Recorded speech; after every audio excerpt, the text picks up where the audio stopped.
Life is dance, and we are the dancer. क्यों ऐसा कहा है? ऐसा इसलिए कहा है कि जिस तन्मयता के साथ आप बांसुरी बजा रहे थे, ध्यान में थे, पूर्ण ध्यान में, न घर की याद थी, न किसी और चीज की चिंता थी। और ध्यान ये है जो हमको हुआ, हम एकदम से उसमें रम गए ना। और राम तो नाम ही उसी का है कि जिसमें रम जाओ। राम उसका नाम थोड़ी है कि मैं हिंदू हूँ या मुसलमान हूँ, ये राम मेरे ही हैं। हम अपना जीवन दो तलों पर जीते हैं। अब ये राम, श्री राम की बात आई है तो मुझे ध्यान आया कि आपको ये भी हम बताएं। हम अपना जीवन दो तलों पर जी रहे हैं। सामान्य मनुष्य जो है वो, है ना, एक तो है देह का तल और एक है मन का। दोनों भाव हमारे भीतर हैं। तभी तो ये शरीर कहलाता है देह है, और मन से चलते हैं, मन से जीते हैं, तभी हम मनुष्य कहलाते हैं।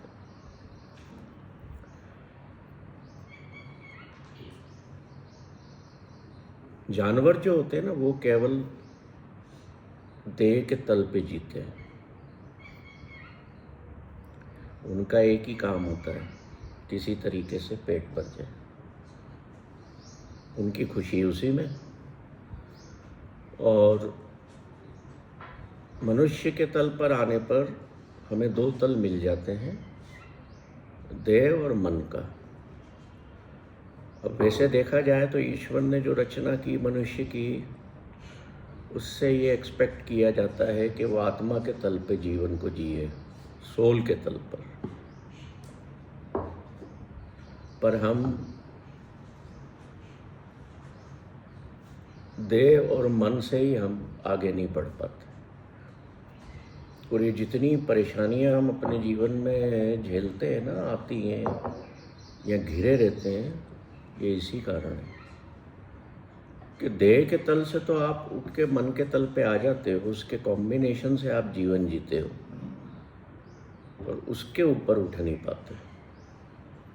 तो हम परेशानियों से डील नहीं कर पाते, खुशियों से वंचित रहते हैं। और खुशियों को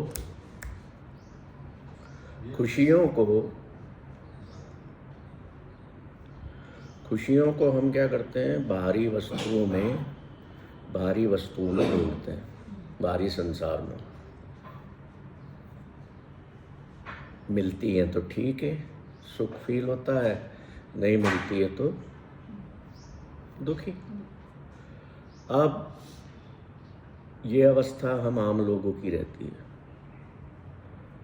पर ये जो इम्यूनिटी ऑफ माइंड का जो कोर्स चल रहा है, आज तीसरा लेक्चर है इसका, तीसरी मास्टर क्लास है। तो पीछे दो में हमने जो भी सीखा,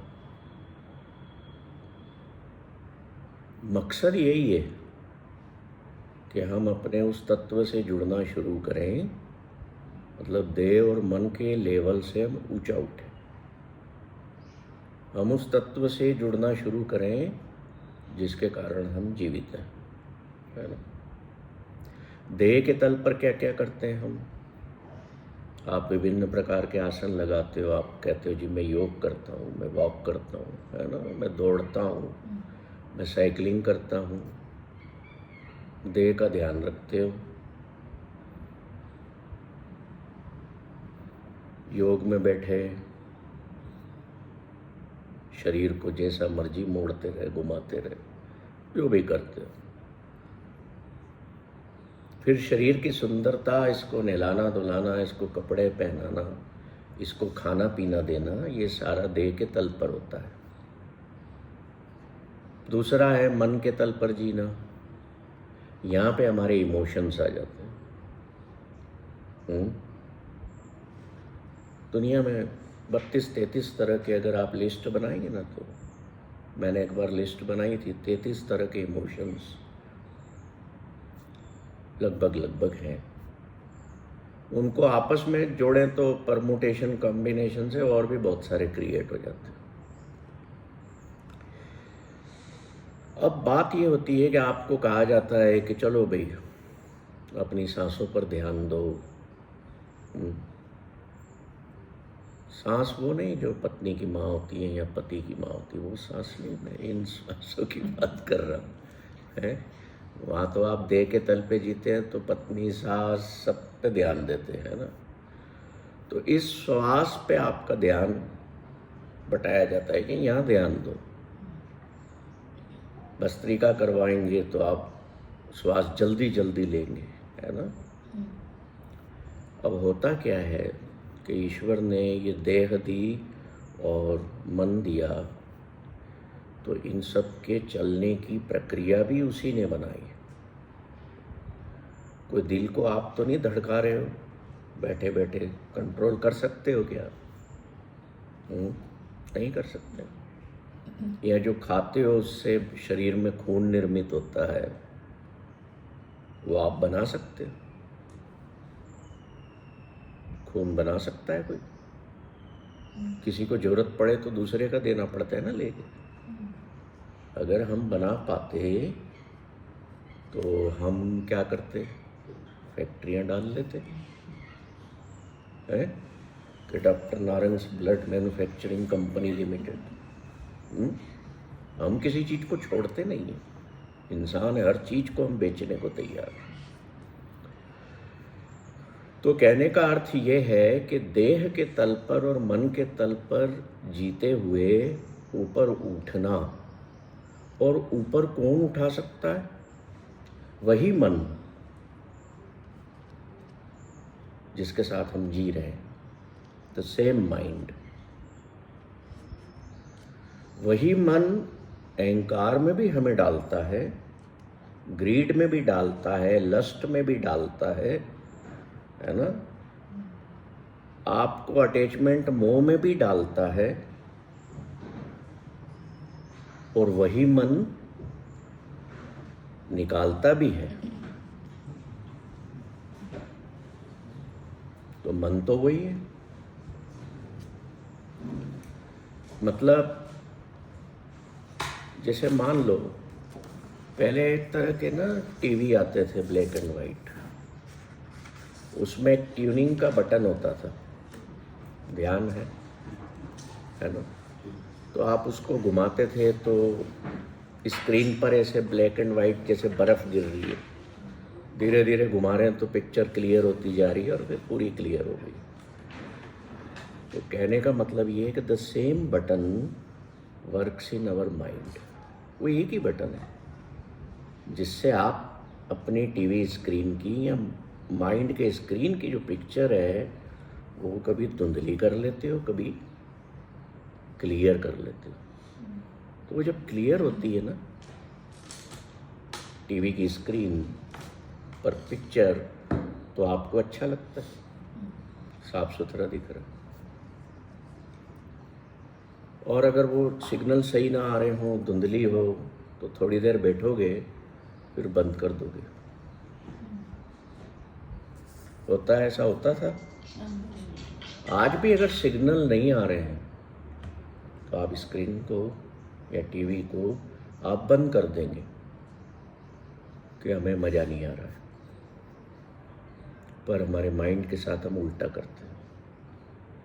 जब सिग्नल्स क्लियर नहीं होते, धुंधलापन होता है, मीन्स नेगेटिविटी होती है, तो हम उसमें और घुसते हैं और डूबते जाते हैं। हमारे में वो जो ट्यूनिंग का बटन है जिसको कहते हैं अवेयरनेस, उसको हम चलाते ही नहीं है कि मेरी जो माइंड की पिक्चर है वो क्लियर हो जाए। तो उसका रास्ता क्या? अब आपको बोला जाता है प्राणायाम करो या श्वासें लो। अभी हम श्वास की जिस प्रक्रिया में यहाँ बैठे हैं वो नॉर्मल है, और ईश्वर ने उम्र दे करके नहीं भेजा है। ईश्वर ने लिमिटेड नंबर ऑफ श्वास लेकर के भेजा है ना। कितने श्वास दिए गए। अब अगर आप जल्दी जल्दी लोगे तो जल्दी खत्म होंगे ना। बैंक खाते में से जल्दी जल्दी पैसा विड्रा करोगे तो क्या होगा? वैसे ही श्वासों का हिसाब किताब है। Number of breaths, we are based on it, our life is based on it. तो आप कहोगे कि फिर हम भ्रष्टिका या वो आसन न करें? मैं ऐसा नहीं कह रहा हूँ। मैं ये समझाने की कोशिश कर रहा हूँ कि हमारे पास क्या है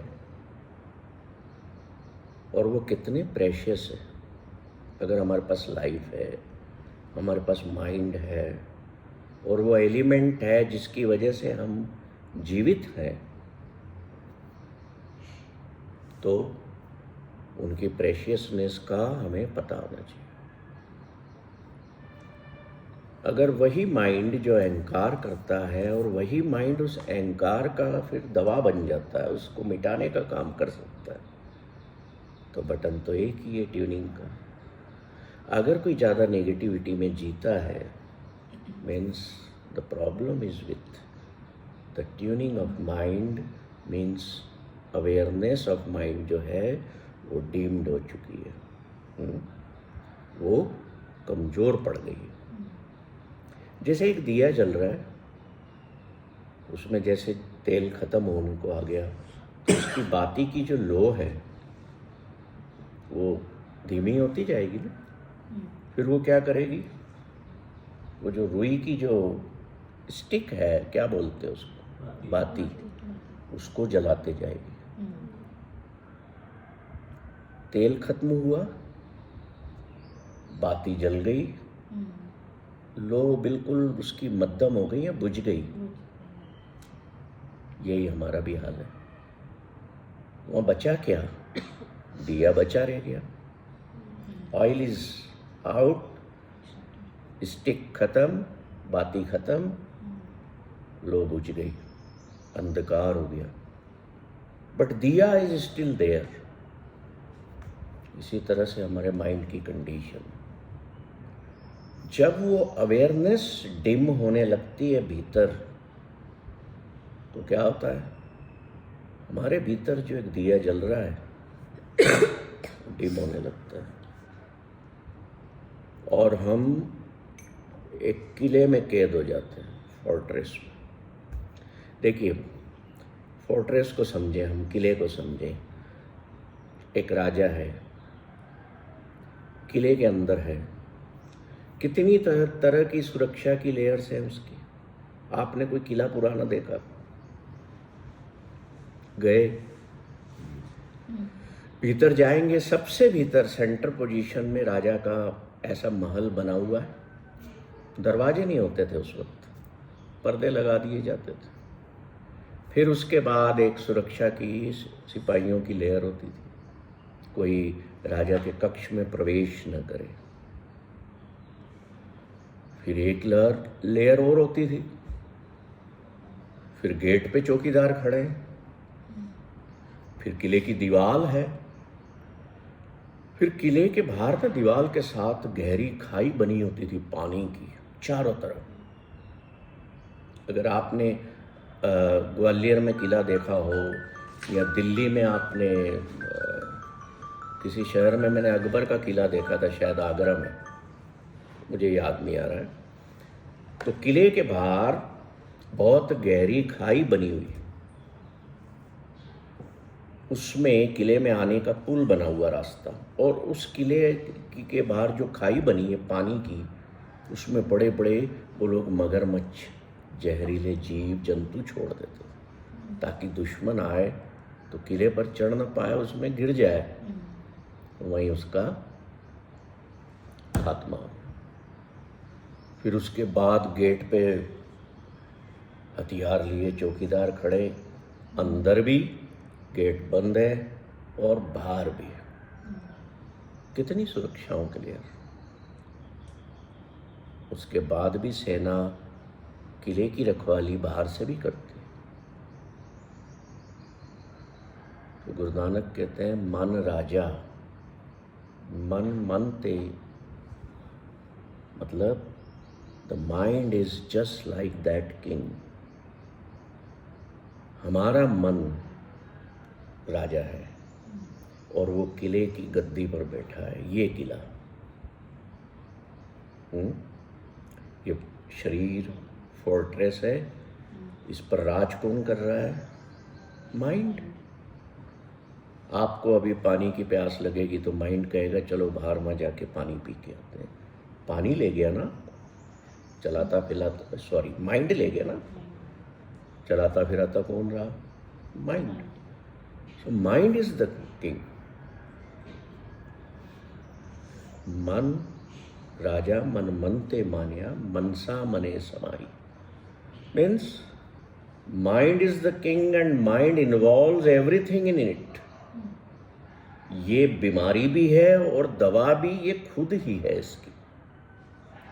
जैसे आप साइकियाट्रिस्ट के पास जाते हो, आपको कुछ मन की बीमारी हो गई है, मनोरोग हो गया है, तो क्या करता है वो कि भाई अपने मन को कहीं और लगाओ, फालतू मत बैठो, कहीं घूम आओ, इसको शिफ्टिंग दो, इसके विचार बदलो और ये दवाई खाओ, सुला देगा कि मन को शांति विश्राम मिले। So mind is the king. अब जो राजा है वो इस फोर्ट्रेस में आसन पे बैठा हुआ है। अब उसके किले पे हम नज़र डालें कि उसने, देखो है, उसकी पहचान क्या है? नेगेटिविटी से भरा हुआ है, दुष्ट बना हुआ, बिल्कुल आपसे बुरे बुरे कर्म करवाता है। भैया आपको किसी का मर्डर करना है तो पहले थॉट कहाँ पे आई? है ना?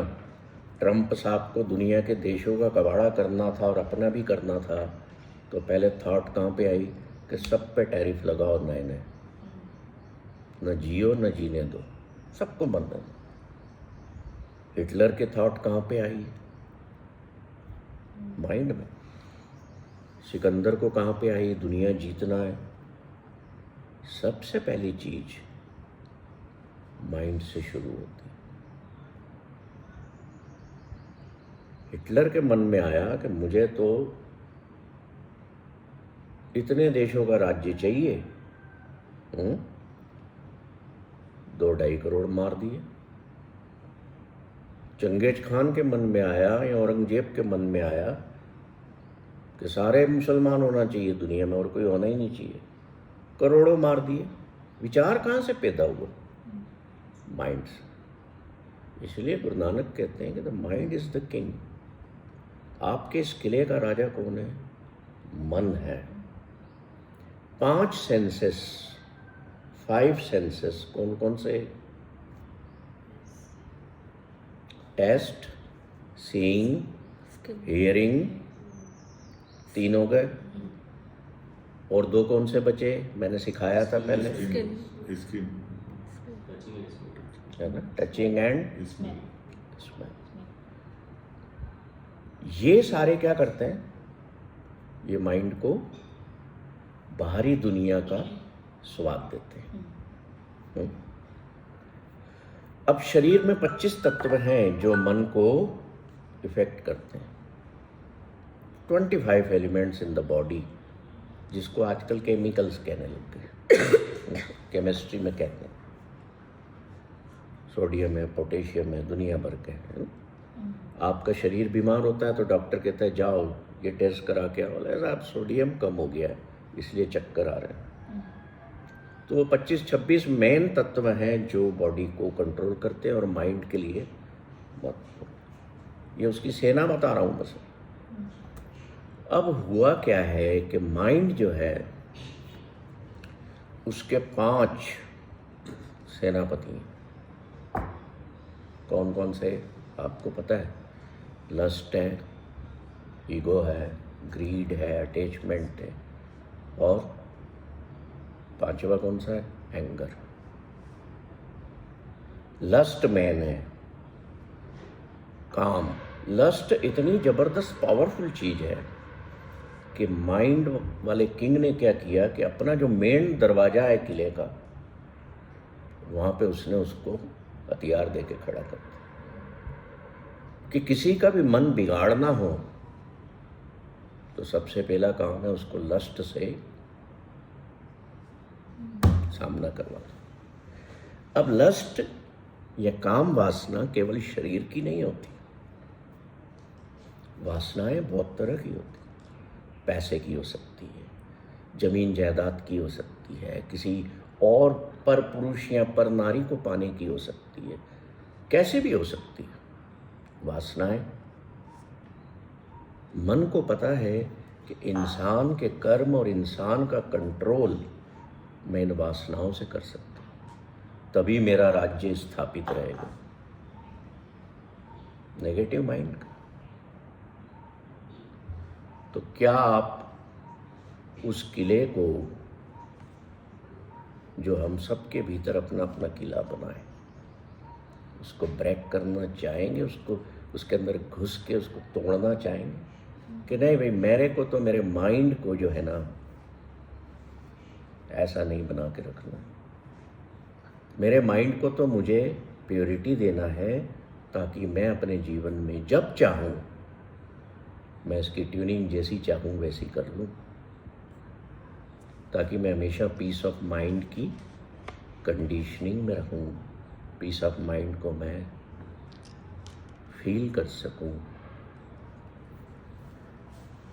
आप पर घर पर प्रहार हो रहे हो, प्रहार मीन्स शब्दों के प्रहार हो रहे हैं, मेरे मन की स्थिति ऐसी निर्मित हो जाए कि न मेरा लस्ट जागे, न मेरा एंगर जागे, न मेरा ग्रीड जागे, न मेरी ईगो जागे, मेरा इतना कंट्रोल उस पर हो कि तू राजा तो है पर साथ ही साथ तू मेरा दास भी तू ही है। I am the controller. क्यों? क्योंकि जो मन है ना वो एक्शन में कन्वर्शन करवाता है। ये देखो कि भले आज दुनिया में हिटलर तो है नहीं, मर गया ना, कितने साल हो गए मर गया पर हिटलर के दिमाग आज भी मौजूद है दुनिया में। कोई अपने घर में हिटलर शाही कर रहा है, कोई समाज में कर रहा है, कोई पॉलिटिक्स में कर रहा है, कोई दुनिया में कर रहा है, हर फील्ड में कोई ना कोई हिटलर मौजूद है। पति पत्नी में भी एक आधा कोई हिटलर बन जाता है घर में। तो हिटलर का दिमाग तो मौजूद है, पर बुद्ध के दिमाग या गुरु नानक के मन, वो वाले माइंड कितने मिलेंगे हमें? महावीर के माइंड कितने मिलेंगे? कृष्ण के माइंड कितने मिलेंगे? आज रामनवमी है, श्री राम के माइंड कितने मिलेंगे? दुनिया में मिलेंगे क्या?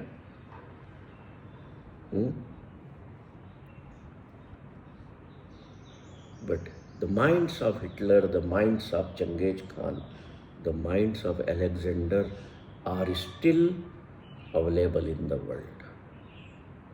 भले वो शो नहीं करेंगे पर उनके एक्शंस से हमें पता लग जाएगा।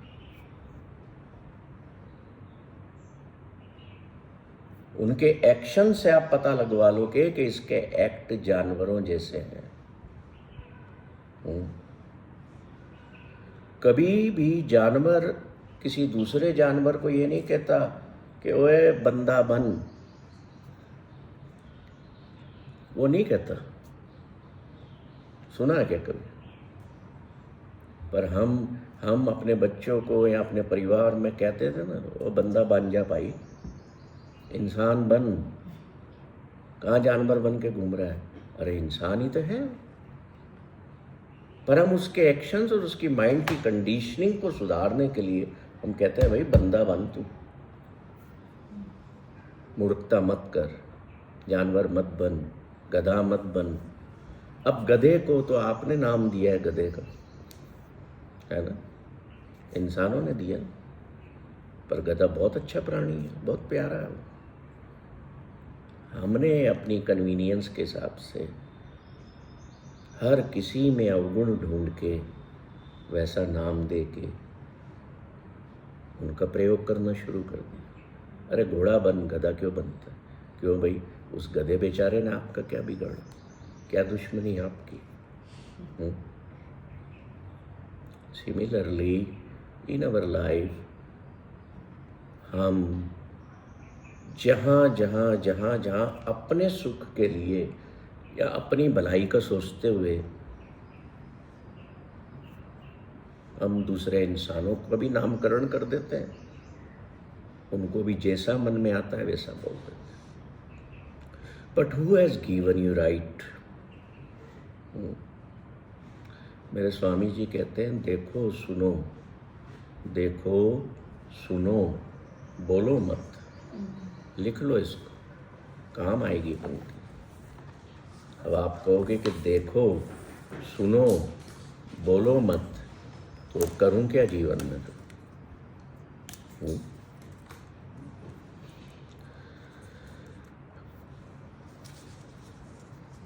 देखो सुनो बोलो मत, कितना बड़ा फार्मूला है पीस ऑफ माइंड पाने का। ये क्षमता क्या हमारे भीतर विकसित हो सकती है? कि मैं देख रहा हूं कि आप गलत काम कर रहे हैं, मैं सुन रहा हूं कि आप गलत भाषा बोल रहे हैं, but I am in calmness, I am keeping quiet and is काम। मैं पीस ऑफ माइंड में बना हुआ हूं। क्यों ऐसा करना चाहिए या ये कैसे होता है? सबसे पहले देखो, किसको देखो? जो बुरा बोल रहा है उसको देखो, उसको तो देख ही रहे हो आप। साथ में स्वयं को देखना है कि मेरे भीतर क्या चल रहा है। समझ रहे हैं? अभी तक क्या होता है, हम एक तरफ देखते हैं जीवन में, है ना। जो गाली अगले ने आपको दी है, क्या आपके भीतर वो भी विद्यमान है, देने के लिए रेडी है? सुनो जो अगला बोल रहा है, फिर अपने आप को भी सुनो कि क्या मैं भी ये भाषा का प्रयोग करता हूँ। बोलो मत, रोक लो अपने आप को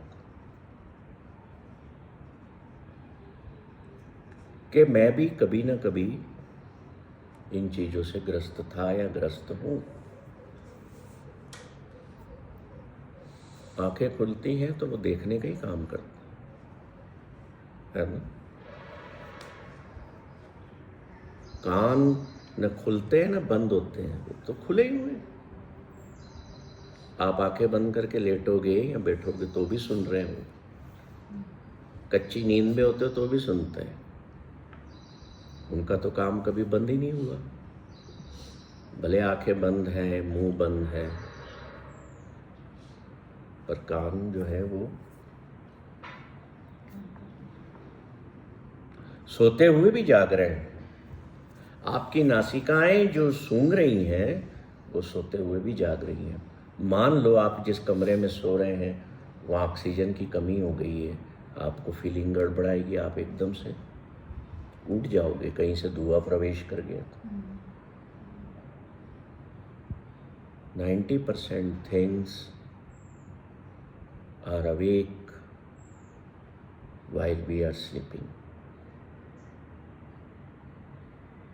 तो देखो सुनो मत बोलो फार्मूला है अपने पीस ऑफ माइंड को इंटैक्ट रखने का।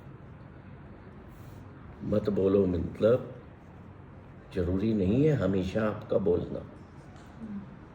क्यों आग में घी डालना? ज्यादा बोलोगे तो आग में घी डालोगे ना। माइंड क्या है? Mind is collection of our habits. हमारे इसमें विचार पैदा होते हैं, फिर हम वैसा करते हैं। वो करने की हमारी क्या होती है? हैबिट्स बन जाती है। अब ये हो गया साहब, भर जाता है, हैबिट्स हो गई है। लोग आपको कहते हैं ना, डॉक्टर आपको कहते हैं अपनी थोड़ी हैबिट बदलो। क्यों कहते हैं? क्योंकि हम कई तरह की हैबिट्स में घिरे हुए हैं। अब ये मैग्नेट की तरह काम करती है, हमें चिपका करके रखती है।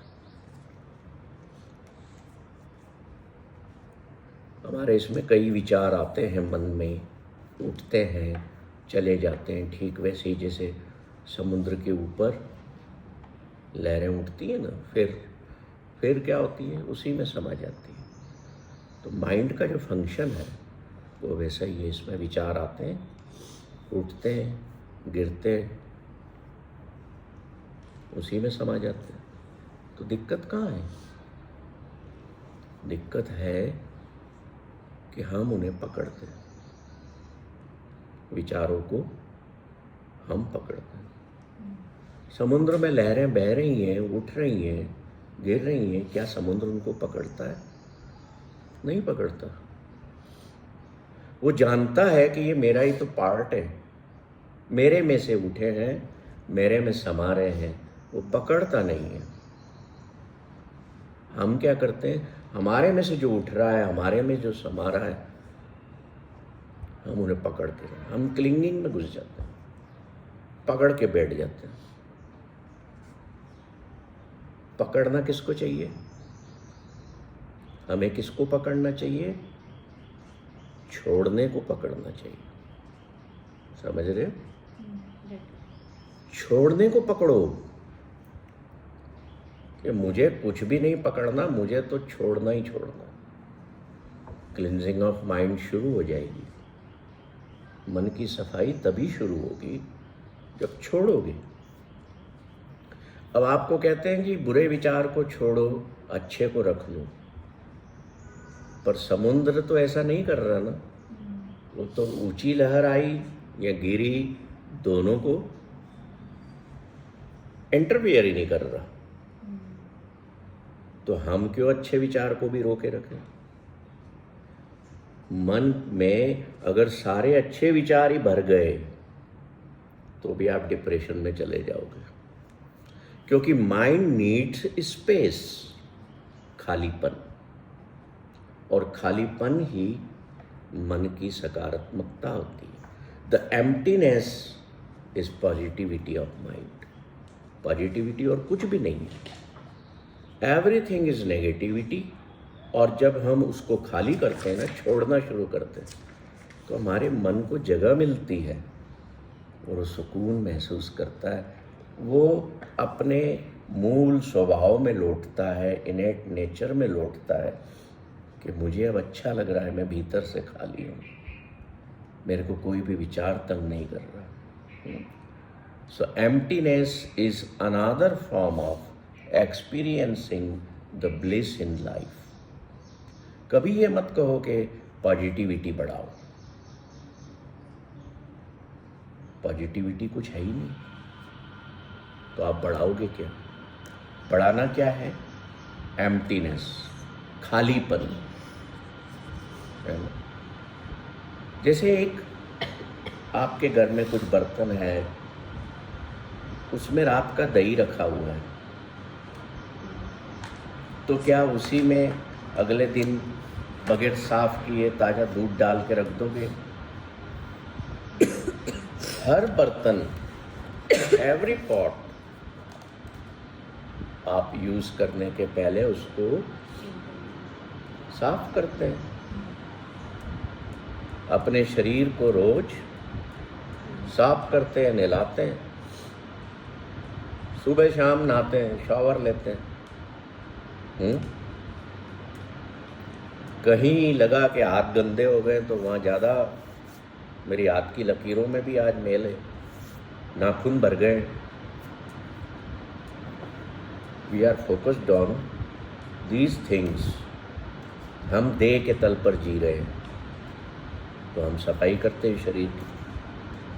पर क्या हम रोज चेक करते हैं कि मेरे जो मन का बर्तन है उसमें खराब दही पड़ा है, उसी में मैं फ्रेश दूध डाल रहा हूँ, तो क्या होगा वहाँ?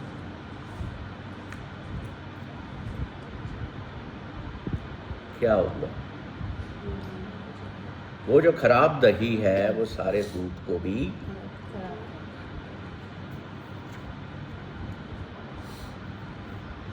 तो गुरु नानक कहते हैं कि अपने मन रूपी भांडे को भी तो साफ करो ना, उसको भी तो धो। बाहर से चेहरे पर क्रीम लगाते हो, लिपस्टिक लगाते हो, ब्यूटी पार्लर में जा करके, जेंट्स भी जाते हैं, मैं महिलाओं के लिए नहीं बोल रहा हूँ, केवल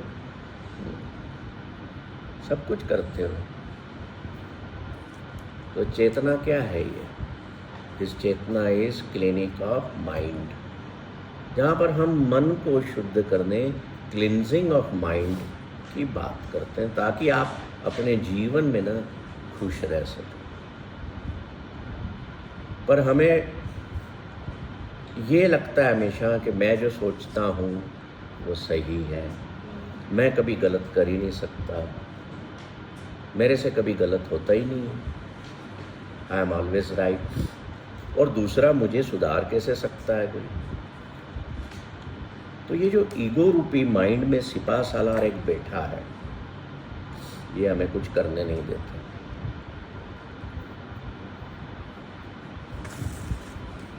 lust, anger, greed, attachment and ego, ये जो 5 सेनापति हैं उस हमारे फोर्ट के, किले के, इनसे रोज आपको डील करना है। ऐसा नहीं है कि आज आपने किसी एक से आपकी डील हो गई तो वो अगले दिन वापस नहीं आएगा, वो अगले पल ही लौट के आ जाएगा। तो हमें डील करना आना चाहिए। गुस्सा आए, 1 सेकंड का, 2 सेकंड का पास दे दो, रुक जाओ, रोक लो। क्या मेरा गुस्सा करना भी जरूरी है? किसी और को देखा, पर पुरुष को देखा, पर स्त्री को देखा, लस्ट पैदा हुआ, वासना क्रिएट हुई, रोक लो, एक पॉज दे दो। क्या ये जरूरी है मेरे लिए? मैं सही रास्ते पर जा रहा हूँ? जो मोमेंट ऑफ पॉज है ना, ये बड़ा इम्पोर्टेंट है।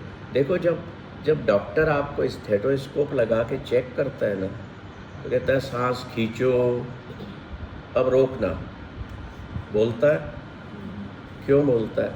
उस रुके हुए पल में वो भीतर की स्थिति को देखता है, और वो ही आपका लिया हुआ पास, रुका हुआ पल आपको इंसाइट देता है, सही सलाह देता है माइंड को कि नहीं रुक, अपने को गुस्सा नहीं करना, अगला कर रहा है।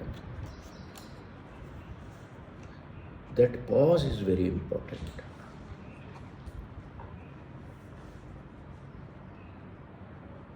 महात्मा बुद्ध का पहले नाम पता है क्या था? सिद्धार्थ था ना। सिद्धार्थ सब कुछ छोड़ करके निकले घर से, है ना, और 6 साल तक भटकते रहे। किसी गुरु ने कहा तुम ऐसा करो तो तुम्हें एनलाइटनमेंट होगा, किसी ने कुछ कहा, किसी ने कुछ कहा, और जो कहते थे ना, जो भी उनके गुरु उनको मिलते थे, जिसे भी गुरु मान लेते थे, वो पूरा उसमें डूब करके करते थे।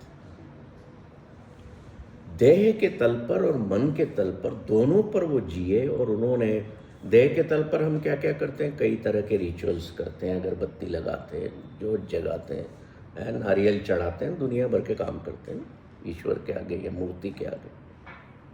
बुद्ध ने किए, पर मन ये कहता है कि नहीं, कुछ नहीं मिला। मन के तल पर किए, मन में बैठते, आंखें बंद करके बैठते, तो विचार आने लग जाते, वो डिस्टर्ब करते, कुछ भी नहीं मिला।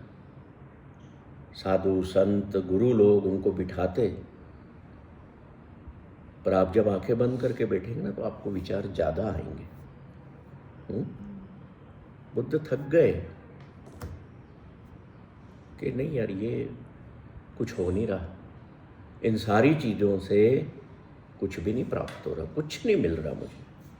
चाहे मैंने दुनिया भर के रिचुअल्स कर लिए, यज्ञ कर लिए, कहीं कहीं जा करके मैंने पिलग्रिमेजेस पे मैंने तीर्थ यात्राएं कर ली, स्नान कर लिए, बलियां दे दी, सब कुछ बलि भी देते हैं ना लोग, तुम्हें मन की शांति मिलेगी इसकी बलि दे दो। अब बुद्ध को एक गुरु मिले, बोले तू एक काम कर, 24 घंटे में सिर्फ एक चावल का दाना खाना।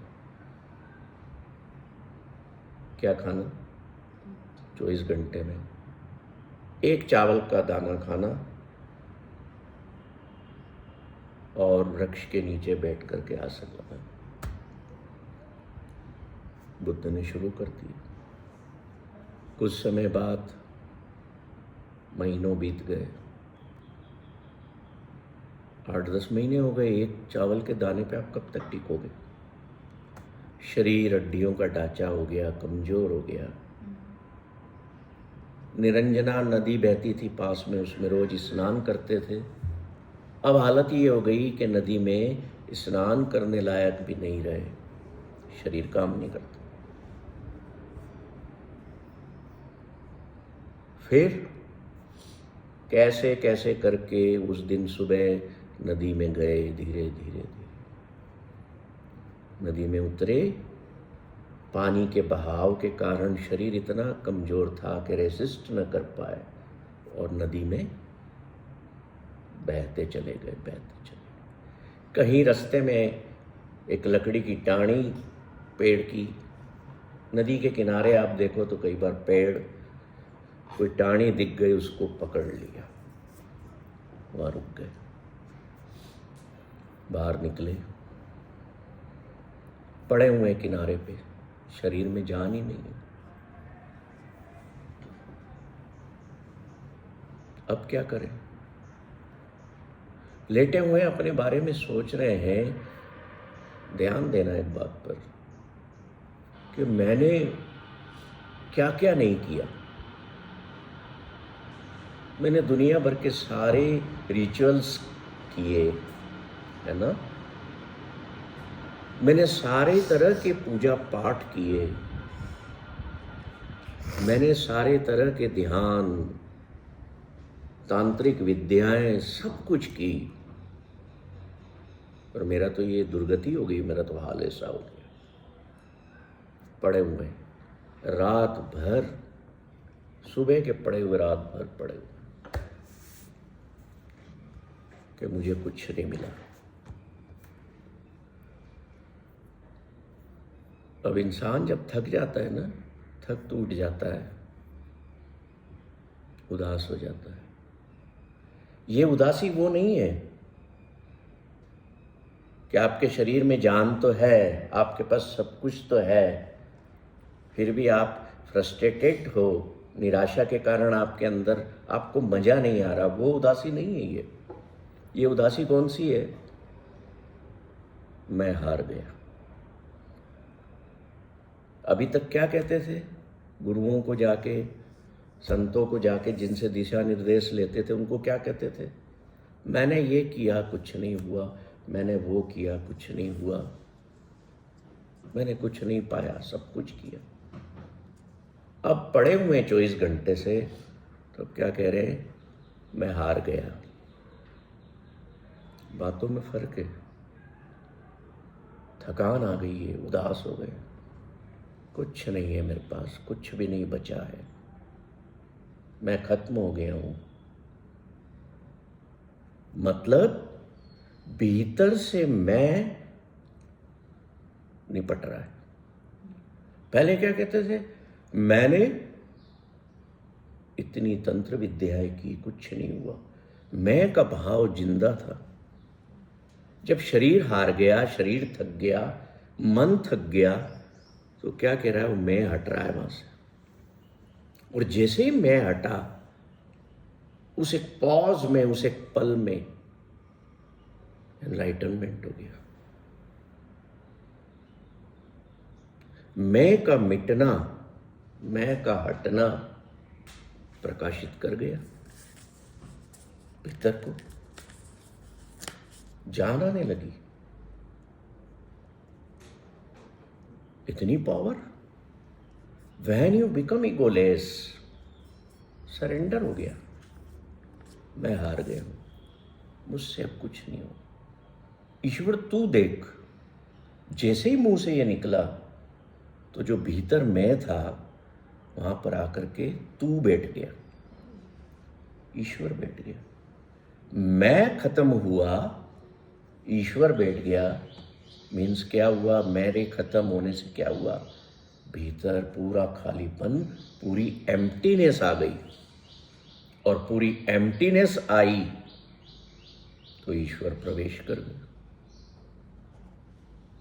फिर क्या निकलने लगा मुंह से? तू देख, तू जान, तेरी मर्जी, मुझे क्या करना, मैं कुछ भी नहीं, मैं है ही नहीं, तू ही तू है। तो क्या हुआ? एनलाइटनमेंट हो गया। न कुछ खाया था, न कुछ पिया था, उठ के खड़े हो गए, पा लिया जो पाना चाहते थे, जो ढूंढ रहे थे वो मिल गया। तो शक्ति आ गई, शक्ति लौट आई। ये ऐसी शक्ति लौटी जो कभी खत्म होने वाली नहीं थी, है ना? कैसे लौटी वो? तो गुरु नानक कहते हैं, खुद ही मिटी तब सुख भय। जब भीतर में से तू खुद को मिटा देगा तो खुशी प्रवेश करेगी। खुद को मिटाने से खुदा एंटर हो जाता है। खुद को मिटाने से खुदा एंटर हो जाता है। खुदा शब्द में ही खुद बसा हुआ है।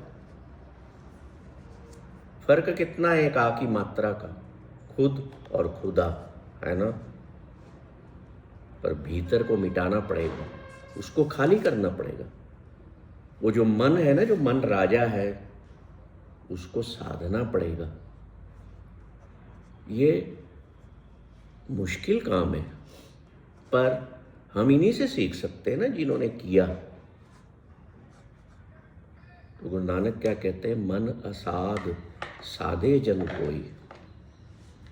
कि कोई बहुत रेयर लोग दुनिया में होते हैं जो इस मन पर जीत पा पाते हैं। कौन से मन पर? नेगेटिव माइंड पर, है ना? गुरु नानक कहते हैं कि मन में मत मैगल मिक दारा गुरु अंकस मां जीवालन हर।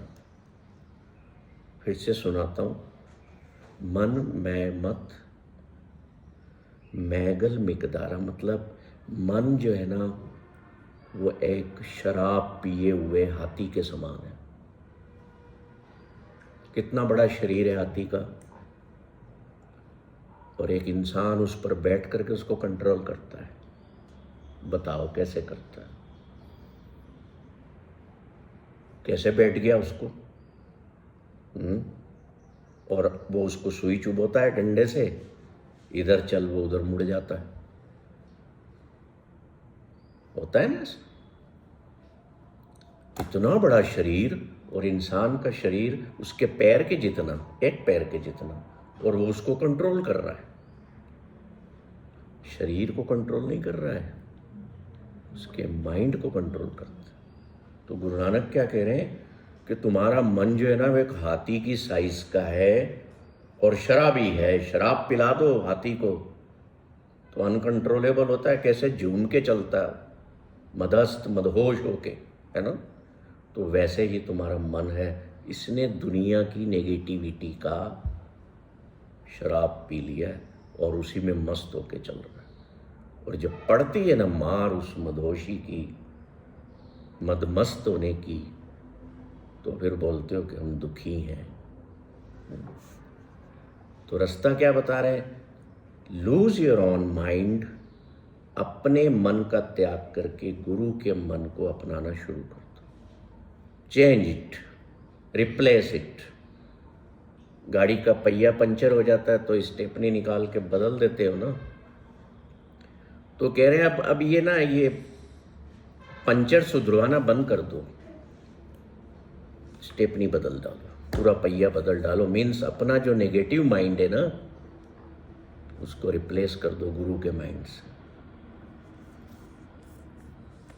तो तुम्हारे मन पे तुम्हारा कंट्रोल हो जाएगा। कैसे करना है? मुश्किल है। मन साध साधे जन कोई, रास्ता बता रहे हैं, अचर चरे ता निर्मल होई।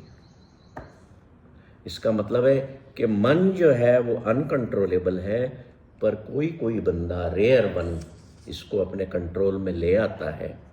कभी कभी आपने भी एक्सपीरियंस किया होगा कुछ पलों के लिए कि आपके मन ने कहा कि चल ये कर, तो आपके दूसरे मन ने रोका कि नहीं यार, नहीं, ठीक नहीं है ये करना। होता है ना ऐसा। तो वो दूसरा मन कौन सा है? वो एक अवेयर्ड माइंड है, वो गुरु का माइंड है, जो उस कृत्य को करने से आपको रोक देता है। पर मेजरली हम रुकते नहीं। तो हमें उस गुरु के माइंड को अपने भीतर बसा करके बढ़ाना है, ताकि हम उसके मास्टर हो जाएं। रास्ता क्या दे रहे हैं? मन साध साधे जन कोई, अचर चरेता निर्मल होई। इस लाइन में रास्ता है कि अचर मीन्स फिक्स्ड माइंडसेट वाले मत बनो जीवन में। ग्रोथ ओरिएंटेड माइंडसेट रखो, अवेयर्ड माइंड वाले बनो। फिक्स माइंड मतलब क्या करते हैं हम अपने जीवन में? मैं जो बोल रहा हूँ वो ठीक है, मैंने जो कहा वो ठीक है, मैंने जो धारण किया हुआ है वही सही है, मेरी सोच ही सही है, ऐसा ही होता है, ऐसा दूसरा हो ही नहीं सकता। हम जैसे फिक्स्ड हो जाते हैं ना चीज़ों पर, जड़ बुद्धि बना लेते हैं। अचर चरे, उस फिक्स्ड चीज को, उस इमूवेबल चीज को मूवेबल बनाओ। माइंडसेट दो तरह के होते हैं। एक फिक्स माइंडसेट जिसको हम लोअर माइंड कहते हैं, या मैं उसको कहता हूँ कॉन्स्टिपेटेड और करप्टेड माइंड। और दूसरा माइंडसेट होता है ग्रोथ माइंडसेट। वो गुरु का माइंड है कि आप जीवन में हमेशा तरक्की के प्रति सोचते हो। सिर्फ बाहरी दुनिया की तरक्की नहीं, भीतर की भी तरक्की के बारे में। तो वो फिक्स माइंडसेट चेंज कैसे होगा? वो चेंज होगा जब हम अपने माइंड को गुरु की इंस्ट्रक्शंस देंगे कि नहीं भाई, ऐसे मुझे नहीं करना है, मुझे तो ऐसे चलना है। वो इंस्ट्रक्शन क्या है? पहली है, ये समझो इस बात को कि oh my mind, all the treasures of life and world are within you. दुनिया के सारे खजाने किसके भीतर हैं? हमारे स्वयं के भीतर मौजूद है। हम उन्हें दुनिया में न ढूंढें। जैसे कहते हैं ना, खुशी अपने अंदर ही है, बाहर मत ढूंढो। तो खुशी के अलावा जितने भी ट्रेजर्स हैं सारे हमारे भीतर मौजूद हैं। दूसरा, स्टॉप कंप्लेनिंग। शिकायतें करना बंद करो कि मुझे ये नहीं मिला, या तुमने मेरे लिए ये नहीं किया, या वाई मी। दुनिया भर की शिकायतें करना बंद करो। Means living on zero complaint level. मैं जब जीरो कंप्लेंट लेवल पर जीऊँगा, मुझे आपसे शिकायत ही नहीं है, किसी से भी नहीं है, तो बताओ मन के भाव क्या होंगे? मन के भाव ये होंगे, सब चंगा है जी, सब अच्छा है। There is nothing bad in the world, there is nothing bad in any human being.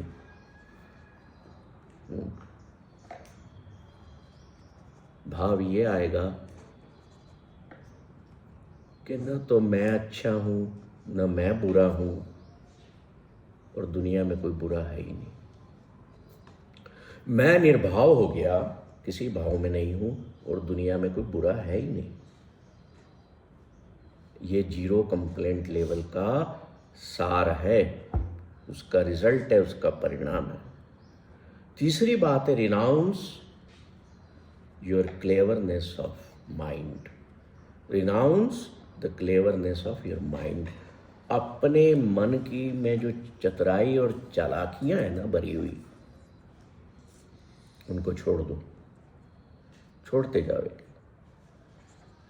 वो चालाकी आपको दूसरे से तो विजय दिलवा देगी, पर आपके अपने मन से हरवा देगी, क्योंकि वो कचोटेगी कि तेने किया तो गलत है, भले आज तो ये करके आ गया, अगले को डाउन करके आ गया। जितनी भी चतुराई सियानप है भीतर की, उसको छोड़ना शुरू करो।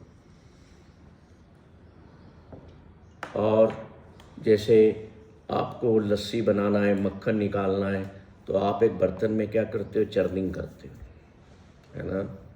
समुद्र की भी चर्निंग की गई थी, उसमें से तभी अमृत और विष निकला था, हुआ था ऐसा। ऐसे ही अपने माइंड की हमें रोज चर्निंग करना है। हमें देखना है कि कौन से विचारों को हमें चर्न करके आउट करना है। देखिए ये जो चीज़ें हैं ना ये हमें अपने मन को उस किले में से, उस जेल रूपी किले में से बाहर निकालने की चीज़ है। अब आप मेरे साथ 1-1.5 घंटा यहाँ बैठते हैं, सुनते हैं।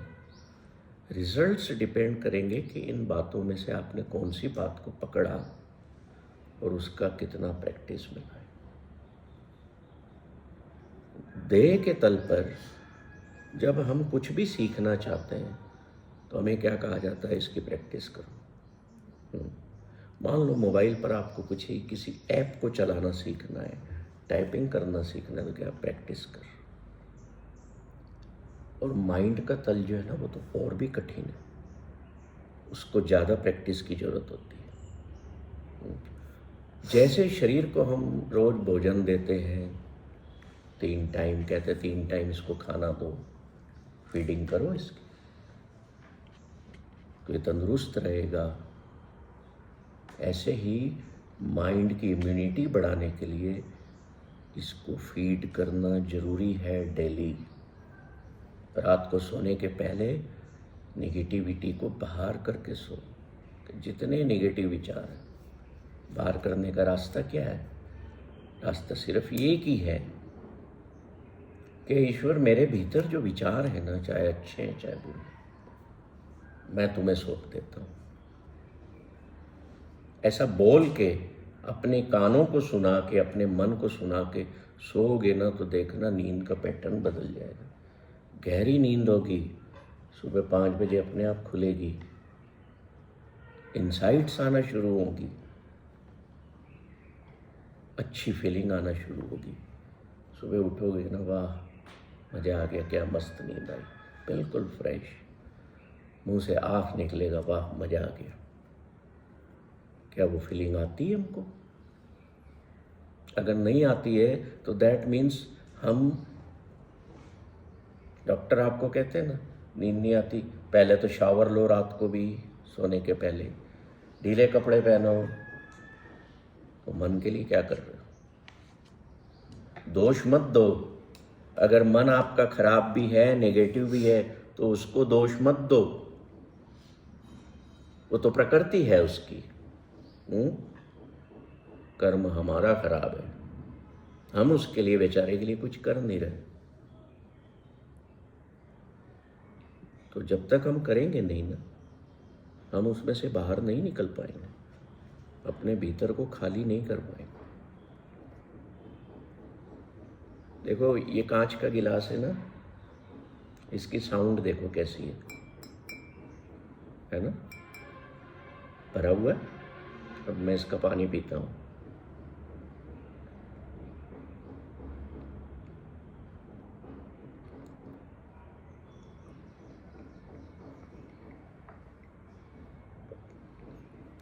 हो गया खाली।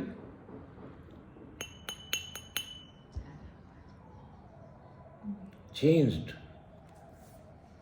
इसकी आवाज में, इसके व्यवहार में, साउंड में इंक्रीमेंट हुआ कि नहीं? साउंड चेंज हुई कि नहीं हुई? जैसे ही मैं अपने भीतर को खाली करूँगा तो मेरी फीलिंग्स चेंज हो जाएंगी। बहुत ज़रूरी है और बहुत आसान भी है। बैठ जाओ रात को सोने के पहले, हाँ भाई क्या बकवास भरी हुई है, कितना आज लोगों को बुरा बोला है, कितना अच्छा भरा हुआ है, दोनों को एनालाइज करो। अरे ईश्वर चल ले जा इनको, तेरे को दिए, बस इससे ज़्यादा कुछ नहीं करना है। लेट जाओ। फिर जो मन में विचार आ रहे हैं ना, आने दो, उन पर ध्यान मत दो, फोकस मत हो, उन पर विटनेस करो कि ये आ रहा है, ये जा रहा है।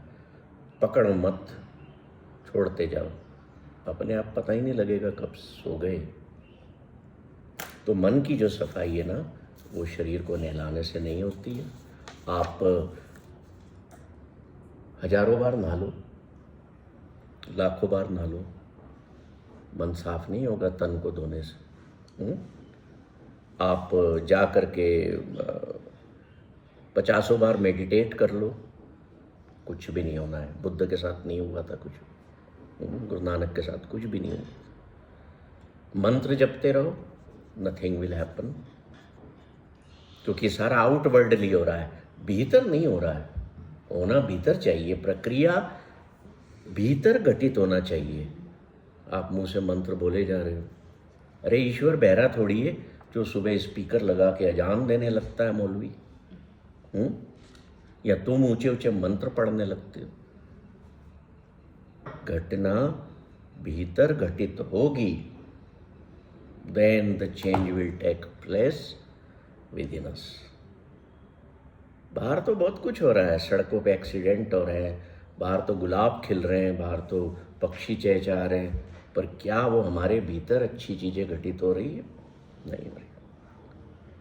आप कितनी भी वेल्थ क्रिएट कर लें दुनिया की, आपके भीतर खालीपन नहीं आएगा। आप कितना भी उपवास व्रत रख लें, अभी पहले रोजे चल रहे थे, फिर आज रामनवमी है, अभी ये 9 दिन हमने माता के मनाए, लोगों ने उपवास किए। 9 दिन उपवास करने के बाद बैठना तो सही कि मेरे भीतर कितना चेंज हुआ। मेरे कई मुस्लिम दोस्त हैं, आते हैं, मैं उनसे पूछता हूँ रोजे हो गए पूरे? हाँ हो गए। क्या परिवर्तन आया भीतर?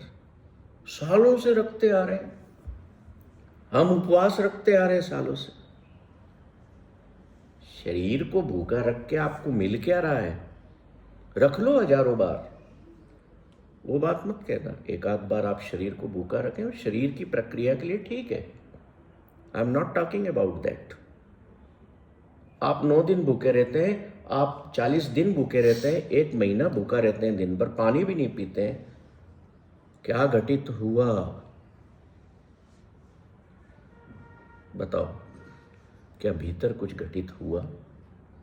घटित तो वहां होना था ना, कुछ भी नहीं हुआ।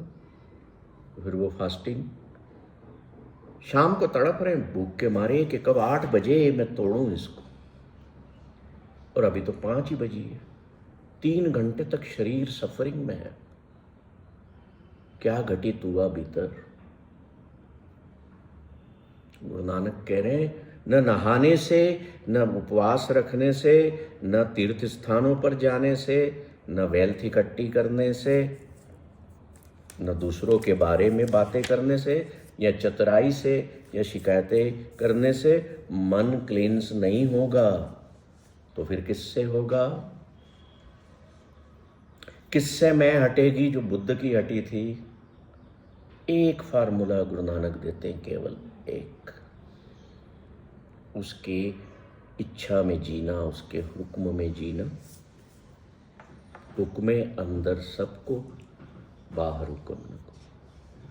हुक्म में जीना, हुक्म means the will of God हुक्म मीन्स उसकी रजा, उसकी मर्जी। फिर बात वहीं आ गई है, गुरुज माइंड, हायर माइंड, मेरे मन का त्याग, मेरे मन का निकल जाना, उसकी मर्जी का प्रवेश हो जाना। मन साफ हो गया, क्लिनजिंग ऑफ माइंड हो गई, और वो प्रवेश कर गया तो मैंने तो मन को जीत लिया, विक्ट्री ओवर माइंड हो गई।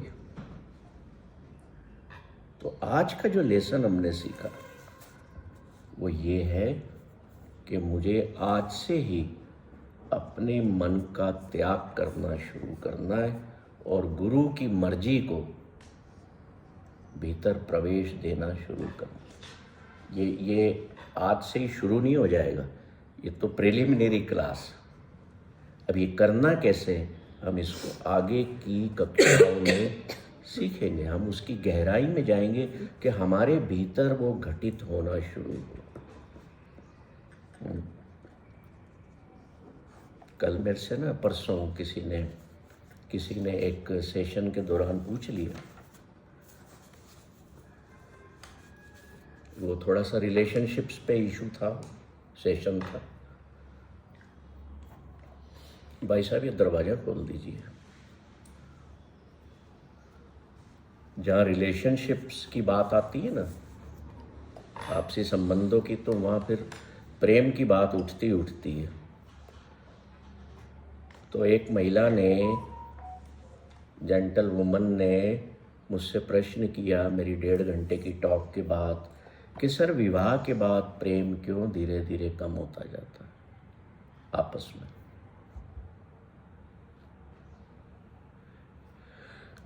मैंने कहा ये प्रेम इसलिए कम होता जाता है क्योंकि जो प्रेम है वो आपने समझा नहीं है।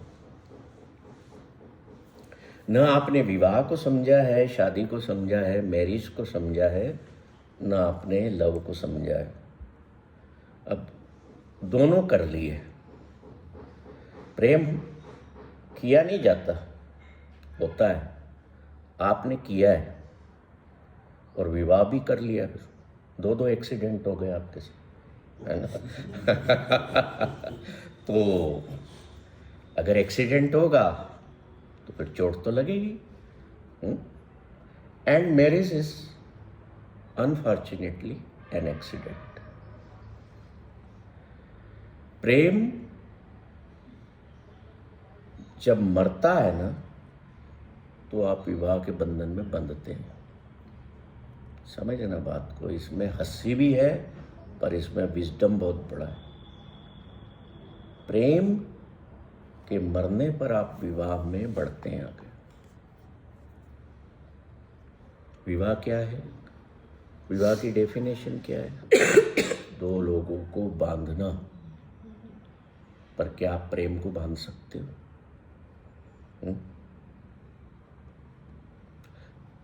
विवाह है दो लोगों को एक पिंजरे में कैद करना। मैं इसके अगेंस्ट नहीं हूं, मेरे को दूसरी तरफ मत ले जाना, गलत मत सोच लेना।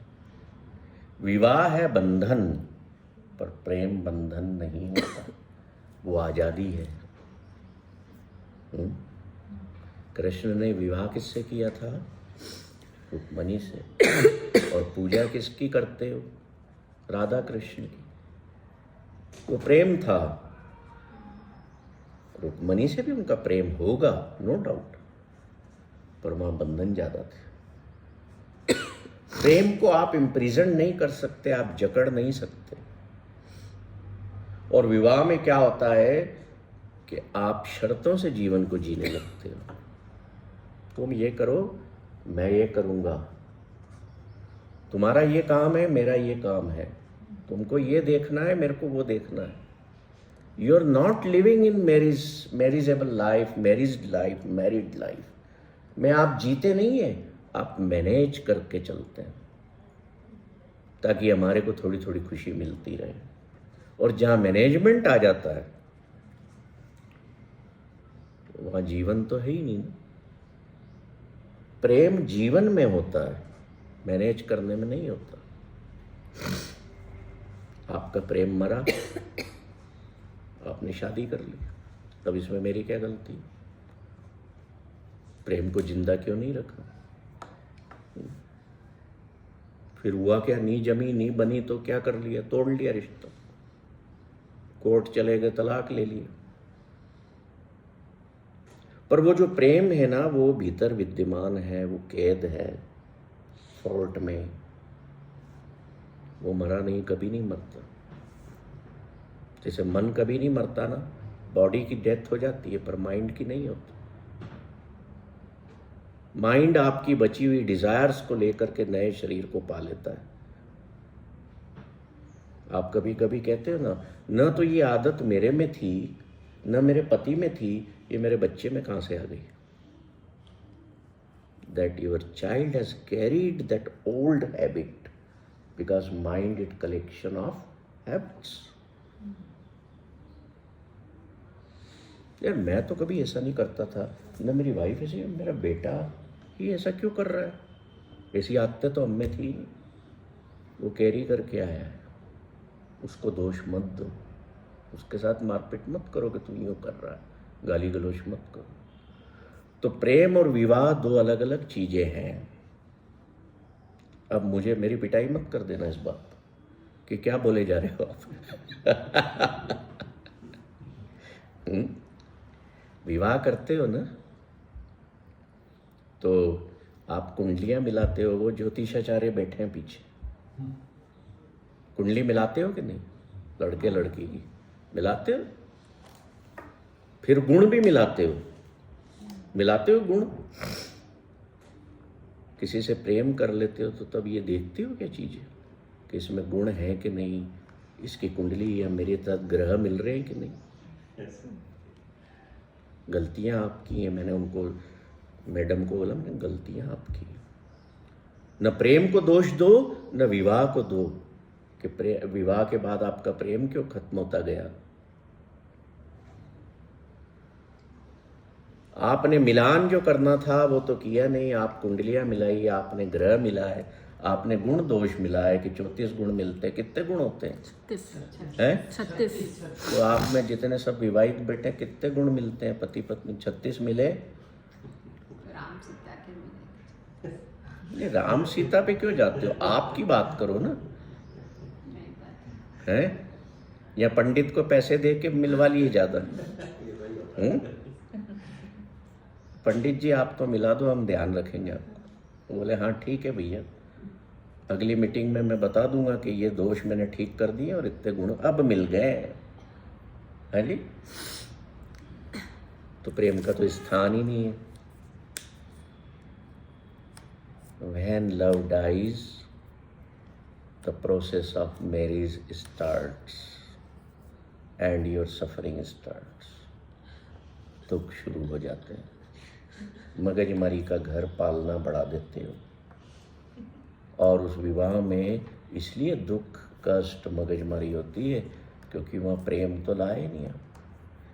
शारीरिक संबंधों को प्रेम मत समझना, वो तो लस्ट है, वो वासना है। प्रेम एक अनुभूति है, एक फीलिंग है। प्रेम वो है जो ये नहीं देखता कि इसमें कितने दोष हैं और कितने गुण हैं। वो ये नहीं देखता कि इनके कितने स्टार सही हैं या इनके कितने गलत हैं। प्रेम ये नहीं देखता कि मैं इन पर कब्जा कर लूँ और मेरे फेरे हो गए इनके साथ, तो ये मेरा हो गया है, मेरा अधिकार बन गया। प्रेम कभी भी अधिकार नहीं दे। वो आज़ाद है, वो फ्रीडम का एपिटोम है। शायद मेरे प्यारे कृष्ण को भी रुक्मणी से वो प्रेम न मिला हो तो राधा की तरफ खींचे चले गए, उसमें भी कोई बुराई नहीं। पर बात यह है कि हम अपनी अवेयरनेस को बढ़ाएं जीवन में। आपकी अगर भीतर की अवेयरनेस बढ़ गई तो सारी कुंडलियों का मिलान नहीं होते हुए भी हो जाएगा। आपके सारे ग्रहों का मिलान नहीं होते हुए भी सब ठीक हो जाएगा घर में। मेरे पिताजी ने तो पहले ही बोला था ये ग्रह नहीं मिलता है, मत करो ये शादी। अरे वो ग्रह नहीं मिला छोड़ो, बकवास था। तुम में प्रेम नहीं पैदा हुआ, तुम एक दूसरे की आज़ादी को सहन नहीं कर पा रहे हो। प्रेम आज़ादी है। प्रेम क्या है? प्रेम तब है जब आपकी आज़ादी इंटैक्ट है और मेरी आज़ादी इंटैक्ट है। हम दोनों एक घर में रहते हुए भी, विवाहित कहलाते हुए भी, हम आज़ाद पंछी की तरह हैं। हमें मिलाया गया है, पर हम मिल कैसे सकते हैं जब हम दोनों ही इस संसार में अस्थायी हैं। ये अवेयरनेस है कि the nature of both of us is impermanent. ये अवेयरनेस होगी ना, तो ये कुंडलियां और ग्रहों को मिलान वगैरह सब आपके पीछे छूटेंगे। तब भीतर कुछ घटित होना शुरू होगा, तब एक दूसरे की वैल्यू करना शुरू करोगे। अभी तो आपको कह दिया जाता है मेरे मरने के बाद तुमको मेरी वैल्यू याद आएगी, है ना। और अगर प्रेम होगा तो ना वैल्यू की बातें करोगे ना कुछ करोगे। भीतर खाली होगा, ईश्वर का माइंड प्रवेश करेगा तो एनलाइटनमेंट हो जाए। दूसरा रास्ता है गुरु के मन को पाने का, कि हम उसके हुक्म में तो जिए और हर पल ग्रेटिट्यूड के मोड में रहें। तो हम इन दो रास्तों के साथ आज इस मास्टर क्लास को विराम देंगे। आगे नए नए रास्ते आपको मिलते जाएंगे कि कैसे हमें इस अपने मन को,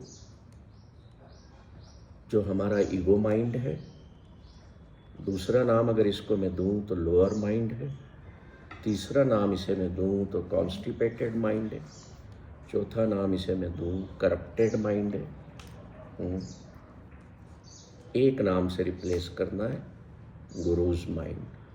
जो भी आपके गुरु हो, जिनको भी मानते हो कि मेरे साथ ये स्थिति है आज, सोचो, विचार करो शांति से बैठ के कि मेरे गुरु अगर इस स्थिति में होते तो उनने क्या किया होगा, मुझे भी वही करना।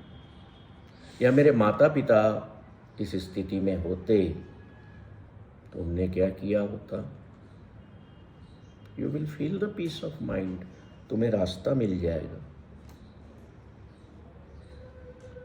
इम्यूनिटी ऑफ माइंड जो सब्जेक्ट है बहुत बड़ा है, इसे सीखना है ना, तो इसलिए हमने इसकी 15 क्लासेस डिज़ाइन की। आज तो तीसरी हुई है। हम इसमें इतना इंटीरियर में जाएंगे, जैसे कहते हैं ना कि जंगल के भीतर घुसते जाओ घुसते जाओ घुसते जाओ ना, संसार की आवाज़ों से, संसार से दूर होते जाओ। जितना नदी के भीतर गहरे पानी में उतरोगे या समुद्र में उतरोगे, वहाँ उतनी कामनेस है होती है ना, वहाँ लहरों का तो कोई काम ही नहीं है।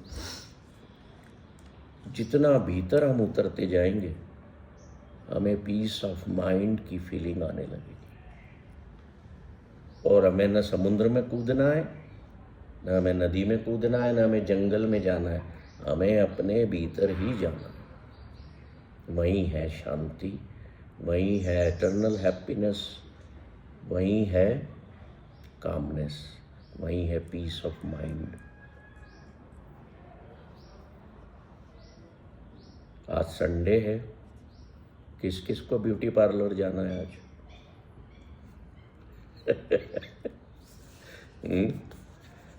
जाना है जाओ, मैं मना नहीं कर रहा, पर कम से कम संडे को ही नहीं, रोज एक बार रात को सोने के पहले माइंड के ब्यूटी पार्लर में ज़रूर जाया करो। अपने भीतर विचारों का त्याग करो। उन विचारों का जो मेरे लिए जरूरी नहीं। बहुत आसान कि कठिन है, बताओ। अब एक आखिरी बात से मैं आप लोगों को छुट्टी दूंगा और मैं भी छुट्टी ले लूँगा।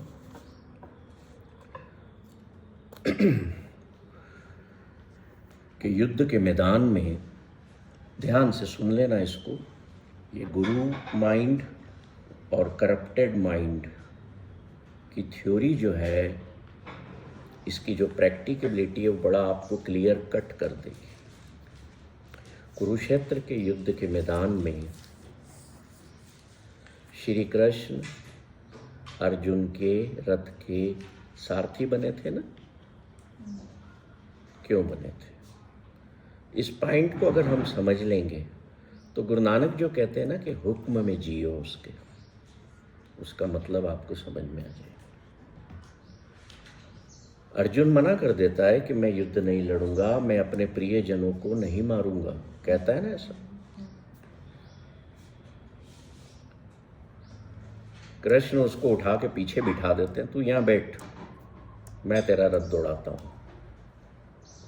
उसको कहते हैं ये जितने तेरे सामने तेरे प्रियजन खड़े हैं ना, दे आर ऑलरेडी डेड, ये मर चुके हैं, क्योंकि मैं देख रहा हूं, मैं ईश्वर हूं, मैं देख रहा हूं कि मर चुके हैं। बस तुझे एक कर्म करना है, तुझे तीर चलाना है। क्या कह रहे हैं?